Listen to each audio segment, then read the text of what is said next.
UEFA champions লিগের এক সপ্তাহের ব্যবধানে আরেকটি মাদ্রিদ ডার্বি দেখার সুযোগ পাচ্ছে ফুটবল প্রেমীরা। মাদ্রিদের মেট্রোপলিতানোয় শেষ 16 ফিরতি লেগ ম্যাচটি শুরু হবে বাংলাদেশ সময় রাত 2টায়। ঘরের মাঠে অ্যাটলেটিকোকে 2-1 গোলে হারিয়েছিল রিয়াল।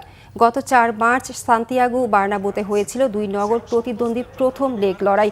শুরুতে রদ্রিগোর গোলে এগিয়ে যাওয়া রিয়ালের জালে 32 মিনিটে হুলিয়ান আলভারেজ বল পাঠিয়ে অ্যাটলেটিকোকে সমতায় ফেরান। এরপর 55 মিনিটে ব্রাহিম দিয়াজ ব্যবধান বাড়িয়ে ম্যাচের পার্থক্য গড়ে দেন। তবে মাদ্রিদ ডার্বিতে 1 গোলে এগিয়ে থাকাটা বড় কোনো সুবিধা নয়। রিয়াল কোচ কার্লো আনচেলত্তির প্রথম লেগ শেষেই বলেছিলেন, এই ম্যাচ এখনও সমতায়। মনে রাখতে হবে দলটা অ্যাটলেটিকো, ওদের বিপক্ষে 1 গোলে এগিয়ে থাকায় খেলা শেষ ধরে নেওয়া যায় না। চ্যাম্পিয়ন্স লিগে ঘরের মাঠে রিয়ালের বিপক্ষে অ্যাটলেটিকোর 3 ম্যাচে 2 জয় ও 1 ড্র। এটা জানা ছিল বলেই এক সপ্তাহে বার্নাব্যুতে রিয়ালের জয়ের নায়ক ব্রাহিম দিয়াসও ম্যাচ শেষে বলেছিলেন, কোনোভাবেই এই লড়াই শেষ হয়ে যায়নি। অ্যাটলেটিকোর কোচ দিয়েগো সিমেনিও ব্যবধানটাকে খুব বড় কিছু মনে করছে না।